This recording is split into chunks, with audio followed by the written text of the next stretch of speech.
আমি আইছি কেরল বর্তমানে যাইয়ার বাড়ির গুড়াত কি সুন্দর জায়গা দেখলা কইবা বর্তমান যাইয়ার আমি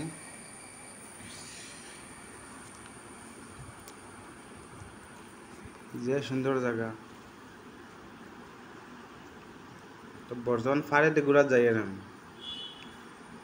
তো বাক্কা বিতে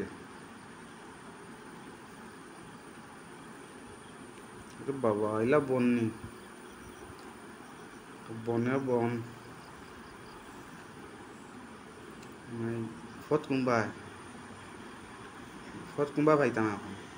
হবায় না হবায়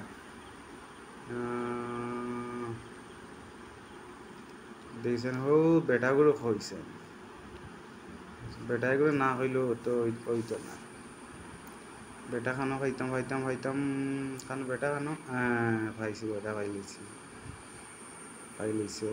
ওগুলো